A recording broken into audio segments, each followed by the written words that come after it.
LLB Audiobook presents A Tale of Two Cities by Charles Dickens. Book the Second, The Golden Thread. Chapter 6. Hundreds of People. The quiet lodgings of Dr. Manette were in a quiet street corner not far from Soho Square. On the afternoon of a certain fine Sunday, when the waves of 4 months had rolled over the trial for treason, and carried it, as to the public interest and memory, far out to sea, Mr. Jarvis Lorry walked along the sunny streets from Clerkenwell, where he lived, on his way to dine with the doctor. After several relapses into business absorption, Mr. Lorry had become the doctor's friend, and the quiet street corner was the sunny part of his life. On this certain fine Sunday, Mr. Lorry walked toward Soho, early in the afternoon, for 3 reasons of habit. Firstly, because on fine Sundays he often walked out before dinner with the doctor and Lucie. Secondly, because on unfavorable Sundays he was accustomed to be with them as the family friend, talking, reading, looking out of window, and generally getting through the day. Thirdly, because he happened to have his own little shrewd doubts to solve, and knew how the ways of the doctor's household pointed to that time as a likely time for solving them. A quainter corner than the corner where the doctor lived was not to be found in London. There was no way through it, and the front windows of the doctor's lodgings commanded a pleasant little vista of street that had a congenial air of retirement on it. There were few buildings then, north of the Oxford Road, and forest trees flourished, and wild flowers grew, and the hawthorn blossomed in the now vanished fields. As a consequence, country airs circulated in Soho with vigorous freedom, instead of languishing into the parish like stray paupers without a settlement, and there was many a good south wall not far off, on which the peaches ripened in their season. The summer light struck into the corner brilliantly in the earlier part of the day, but when the streets grew hot, the corner was in shadow, though not in shadow so remote, but that you could see beyond it into a glare of brightness. It was a cool spot, staid but cheerful, a wonderful place for echoes, and a very harbor from the raging streets. There ought to have been a tranquil bark in such an anchorage, and there was. The doctor occupied 2 floors of a large, stiff house, where several callings purported to be pursued by day, but whereof little was audible any day, and which was shunned by all of them at night.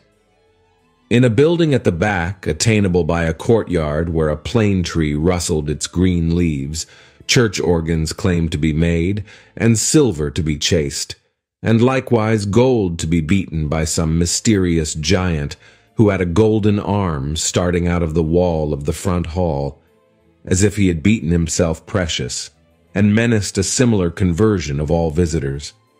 Very little of these trades, or of a lonely lodger rumored to live upstairs, or of a dim coach-trimming maker asserted to have a counting-house below, was ever heard or seen. Occasionally, a stray workman putting his coat on traversed the hall, or a stranger peered about there, or a distant clink was heard across the courtyard, or a thump from the golden giant. These, however, were only the exceptions required to prove the rule that the sparrows in the plane tree behind the house, and the echoes in the corner before it, had their own way from Sunday morning unto Saturday night.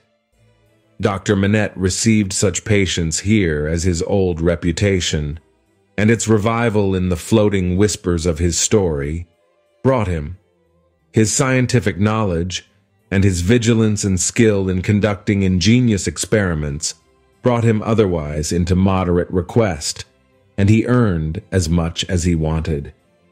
These things were within Mr. Jarvis Lorry's knowledge, thoughts, and notice, when he rang the doorbell of the tranquil house in the corner on the fine Sunday afternoon.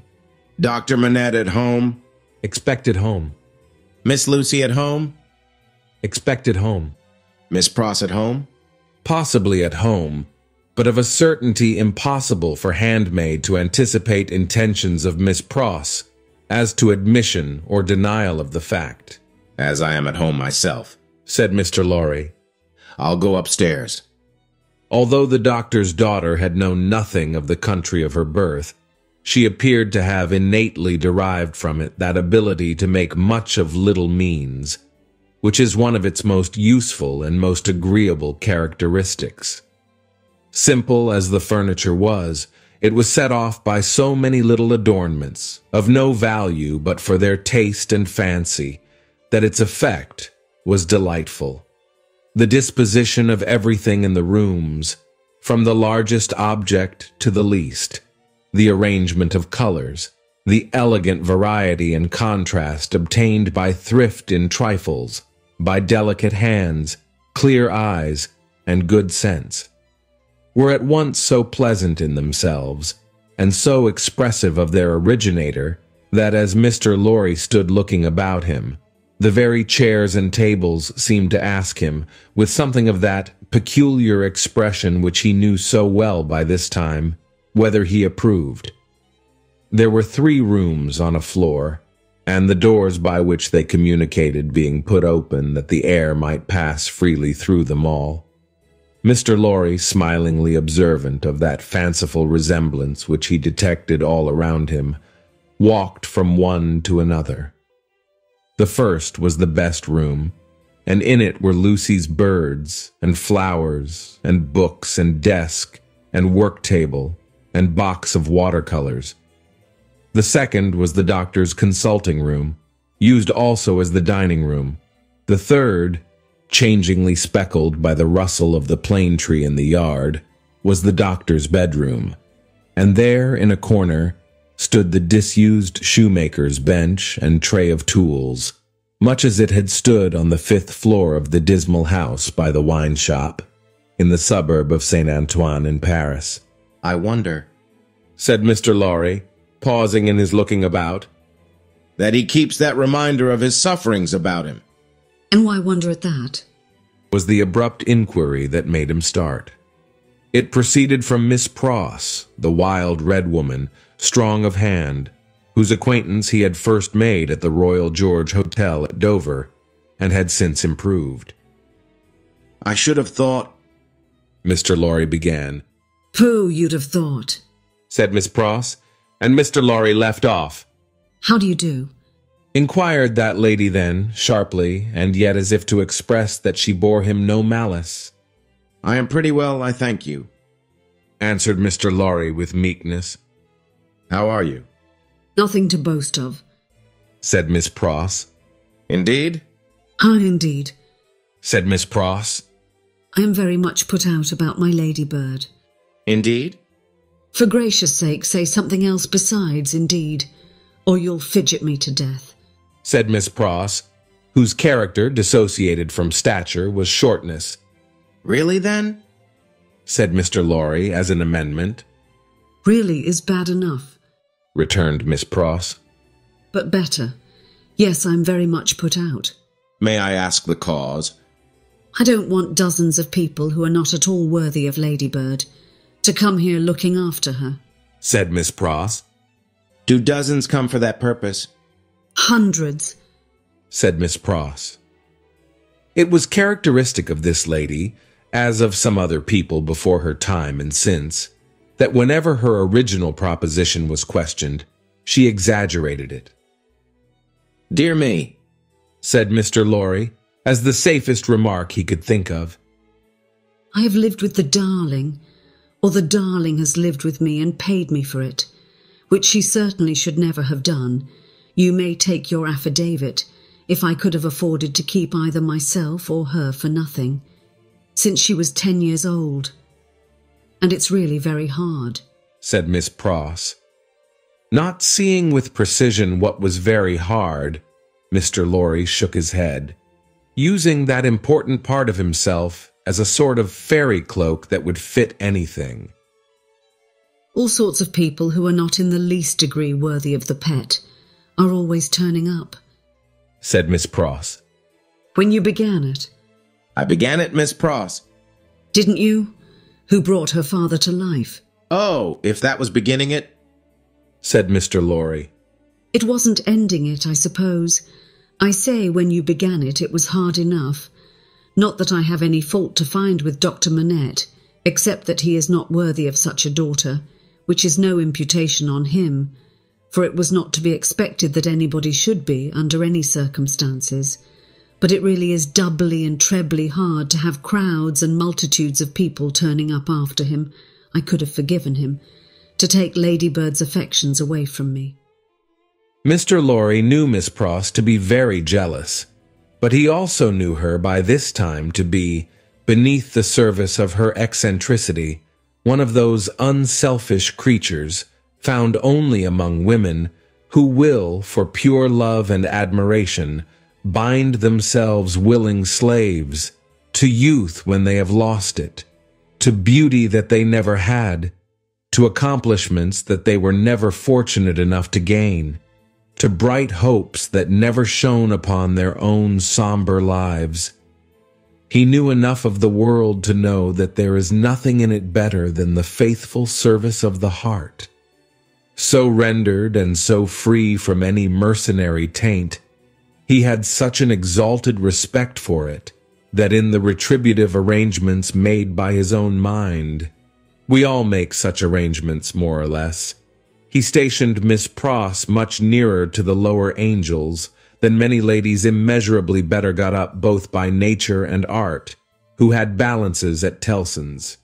There never was, nor will be, but one man worthy of Ladybird, said Miss Pross. And that was my brother Solomon, if he hadn't made a mistake in life. Here again, Mr. Lorry's inquiries into Miss Pross's personal history had established the fact that her brother Solomon was a heartless scoundrel who had stripped her of everything she possessed, as a stake to speculate with, and had abandoned her in her poverty for evermore, with no touch of compunction. Miss Pross's fidelity of belief in Solomon, deducting a mere trifle for this slight mistake, was quite a serious matter with Mr. Lorry, and had its weight in his good opinion of her. As we happen to be alone for the moment, and are both people of business, he said when they had got back to the drawing-room and had sat down there in friendly relations, let me ask you, does the doctor in talking with Lucy never refer to the shoemaking time yet? Never. And yet keeps that bench and those tools beside him? Returned Miss Pross, shaking her head. But I don't say he don't refer to it within himself. Do you believe that he thinks of it much? I do, said Miss Pross. Do you imagine? Mr. Lorry had begun when Miss Pross took him up short with, never imagine anything. Have no imagination at all. I stand corrected. Do you suppose you go so far as to suppose sometimes? Now and then, said Miss Pross. Do you suppose... Mr. Lorry went on, with a laughing twinkle in his bright eye, as it looked kindly at her, that Dr. Manette has any theory of his own, preserved through all those years, relative to the cause of his being so oppressed, perhaps even to the name of his oppressor? I don't suppose anything about it but what Ladybird tells me. And that is? That she thinks he has. Now don't be angry at my asking all these questions, because I am a mere dull man of business, and you are a woman of business. Dull? Miss Pross inquired with placidity. Rather wishing his modest adjective away, Mr. Lorry replied, No, surely not. To return to business, is it not remarkable that Dr. Manette, unquestionably innocent of any crime as we are all well assured he is, should never touch upon that question? I will not say with me, though he had business relations with me many years ago, and we are now intimate. I will say with the fair daughter to whom he is so devotedly attached, and who is so devotedly attached to him. Believe me, Miss Pross, I don't approach the topic with you out of curiosity, but out of zealous interest. Well, to the best of my understanding, and bad's the best, you'll tell me, said Miss Pross, softened by the tone of the apology. He is afraid of the whole subject. Afraid? It's plain enough, I should think, why he may be. It's a dreadful remembrance. Besides that, his loss of himself grew out of it. Not knowing how he lost himself, or how he recovered himself, he may never feel certain of not losing himself again. That alone wouldn't make the subject pleasant, I should think. It was a profounder remark than Mr. Lorry had looked for. "True," said he, and fearful to reflect upon. Yet a doubt lurks in my mind, Miss Pross, whether it is good for Dr. Manette to have that suppression always shut up within him. Indeed, it is this doubt and the uneasiness it sometimes causes me that has led me to our present confidence. Can't be helped, said Miss Pross, shaking her head. Touch that string and he instantly changes for the worse. Better leave it alone. In short, must leave it alone, like or no like. Sometimes he gets up in the dead of the night and will be heard by us overhead there, walking up and down in his room. Lady Bird has learnt to know then that his mind is walking up and down, in his old prison. She hurries to him and they go on together, walking up and down until he is composed. But he never says a word of the true reason of his restlessness to her, and she finds it best not to hint at it to him. In silence they go walking up and down together, till her love and company have brought him to himself. Notwithstanding Miss Pross's denial of her own imagination, there was a perception of the pain of being monotonously haunted by one sad idea in her repetition of the phrase, walking up and down, which testified to her possessing such a thing.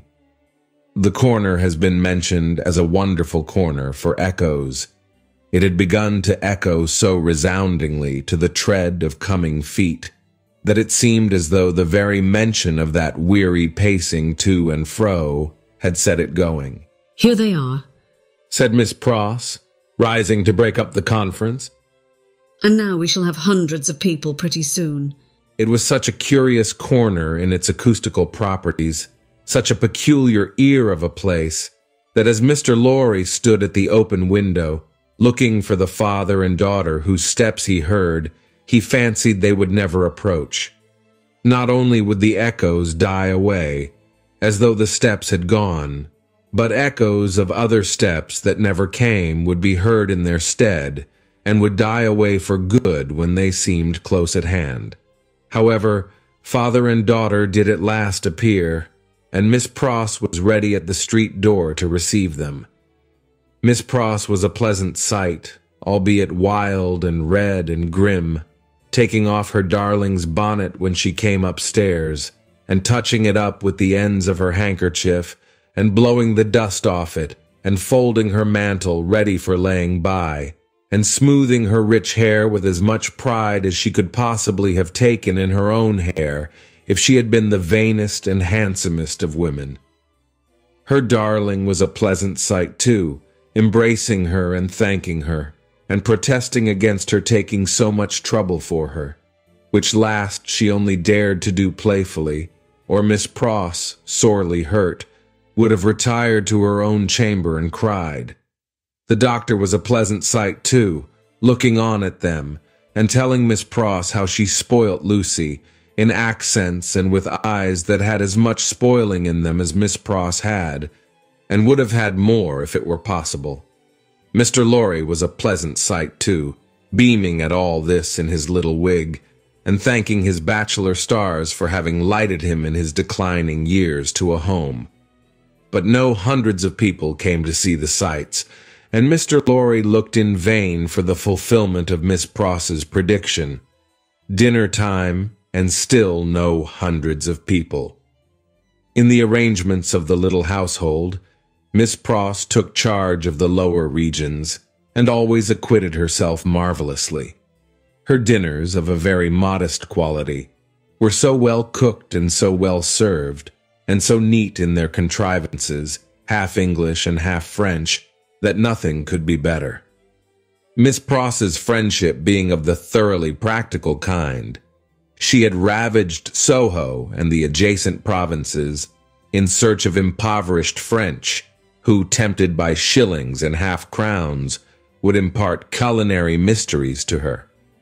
From these decayed sons and daughters of Gaul, she had acquired such wonderful arts that the woman and girl who formed the staff of domestics regarded her as quite a sorceress, or Cinderella's godmother, who would send out for a fowl, a rabbit, a vegetable or two from the garden, and change them into anything she pleased.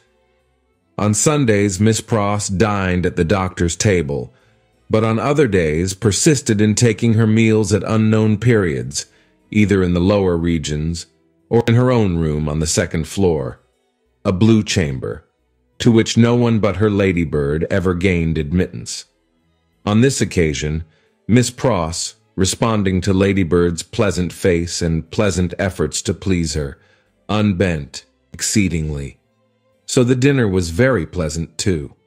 It was an oppressive day, and after dinner, Lucie proposed that the wine should be carried out under the plane tree, and they should sit there in the air. As everything turned upon her and revolved about her, they went out under the plane tree, and she carried the wine down for the special benefit of Mr. Lorry. She had installed herself, some time before, as Mr. Lorry's cupbearer, and while they sat under the plane tree talking, she kept his glass replenished. Mysterious backs and ends of houses peeped at them as they talked, and the plane tree whispered to them in its own way above their heads. Still, the hundreds of people did not present themselves. Mr. Darnay presented himself while they were sitting under the plane tree, but he was only one. Dr. Manette received him kindly, and so did Lucie. But Miss Pross suddenly became afflicted with a twitching in the head and body, and retired into the house. She was not unfrequently the victim of this disorder, and she called it, in familiar conversation, a fit of the jerks. The doctor was in his best condition, and looked specially young. The resemblance between him and Lucie was very strong at such times, and as they sat side by side, she leaning on his shoulder, and he resting his arm on the back of her chair, it was very agreeable to trace the likeness. He had been talking all day on many subjects, and with unusual vivacity. "Pray, Dr. Manette," said Mr. Darnay, as they sat under the plane tree, and he said it in the natural pursuit of the topic in hand, which happened to be the old buildings of London. "Have you seen much of the tower?" "Lucie and I have been there, but only casually. We have seen enough of it to know that it teems with interest, little more." "I have been there, as you remember," said Darnay with a smile, though reddening a little angrily. "in another character, and not in a character that gives facilities for seeing much of it. They told me a curious thing when I was there." "What was that?" Lucie asked. "In making some alterations, the workmen came upon an old dungeon which had been, for many years, built up and forgotten. Every stone of its inner wall was covered by inscriptions which had been carved by prisoners, dates, names, complaints, and prayers. Upon a cornerstone in an angle of the wall, one prisoner, who seemed to have gone to execution, had cut as his last work 3 letters. They were done with some very poor instrument, and hurriedly, with an unsteady hand. At first they were read as Dick, but on being more carefully examined, the last letter was found to be G. There was no record or legend of any prisoner with those initials, and many fruitless guesses were made what the name could have been. At length, it was suggested that the letters were not initials, but the complete word, dig. The floor was examined very carefully under the inscription, and in the earth beneath a stone or tile or some fragment of paving were found the ashes of a paper mingled with the ashes of a small leathern case or bag. What the unknown prisoner had written will never be read, but he had written something and hidden it away to keep it from the jailer. "My father." Exclaimed Lucie. "You are ill." He had suddenly started up, with his hand to his head. His manner and his look quite terrified them all. No, my dear, not ill. There are large drops of rain falling, and they made me start. We had better go in. He recovered himself almost instantly. Rain was really falling in large drops, and he showed the back of his hand with raindrops on it. But he said not a single word in reference to the discovery that had been told of, and, as they went into the house, the business eye of Mr. Lorry either detected, or fancied it detected on his face, as it turned towards Charles Darnay, the same singular look that had been upon it when it turned towards him in the passages of the courthouse. He recovered himself so quickly, however, that Mr. Lorry had doubts of his business eye. The arm of the golden giant in the hall was not more steady than he was, when he stopped under it to remark to them that he was not yet proof against slight surprises, if he ever would be, and that the rain had startled him. Tea time, and Miss Pross making tea, with another fit of the jerks upon her, and yet no hundreds of people. Mr. Carton had lounged in, but he made only 2. The night was so very sultry that although they sat with doors and windows open, they were overpowered by heat. When the tea table was done with, they all moved to one of the windows and looked out into the heavy twilight. Lucie sat by her father. Darnay sat beside her. Carton leaned against a window. The curtains were long and white, and some of the thunder gusts that whirled into the corner caught them up to the ceiling and waved them like spectral wings. The raindrops are still falling, large, heavy, and few, said Dr. Manette. It comes slowly. It comes surely, said Carton. They spoke low, as people watching and waiting mostly do, as people in a dark room watching and waiting for lightning always do. There was a great hurry in the streets of people speeding away to get shelter before the storm broke. The wonderful corner for echoes resounded with the echoes of footsteps coming and going, yet not a footstep was there. A multitude of people, and yet a solitude, said Darnay, when they had listened for a while. Is it not impressive, Mr. Darnay? Asked Lucie. Sometimes I have sat here of an evening, until I have fancied. But even the shade of a foolish fancy makes me shudder tonight, when all is so black and solemn. let us shudder too. We may know what it is. It will seem nothing to you. Such whims are only impressive as we originate them, I think. They are not to be communicated. I have sometimes sat alone here of an evening, listening, until I have made the echoes out to be the echoes of all the footsteps that are coming by and by into our lives. There is a great crowd coming one day into our lives, if that be so. Sidney Carton struck in his moody way. The footsteps were incessant, and the hurry of them became more and more rapid. The corner echoed and re-echoed with the tread of feet, some as it seemed under the windows, some as it seemed in the room, some coming, some going, some breaking off, some stopping altogether, all in the distant streets, and not one within sight. Are all these footsteps destined to come to all of us, Miss Manette, or are we to divide them among us? I don't know, Mr. Darnay. I told you it was a foolish fancy, but you asked for it. When I have yielded myself to it, I have been alone, and then I have imagined them the footsteps of the people who are to come into my life, and my father's. I take them into mine, said Carton. I ask no questions and make no stipulations. There is a great crowd bearing down upon us, Miss Manette, and I see them by the lightning. He added the last words, after there had been a vivid flash which had shown him lounging in the window. And I hear them. He added again after a peal of thunder. Here they come, fast, fierce, and furious. It was the rush and roar of rain that he typified, and it stopped him, for no voice could be heard in it. A memorable storm of thunder and lightning broke with that sweep of water, and there was not a moment's interval in crash and fire and rain, until after the moon rose at midnight. The great bell of St. Paul's was striking one in the cleared air, when Mr. Lorry, escorted by Jerry, high-booted and bearing a lantern, set forth on his return passage to Clerkenwell.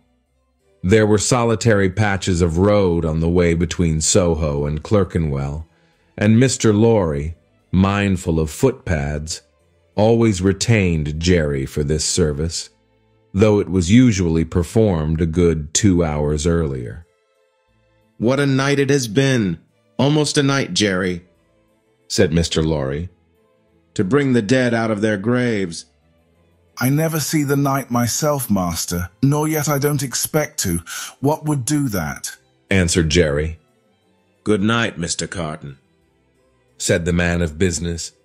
"Good night, Mr. Darnay. Shall we ever see such a night again together?"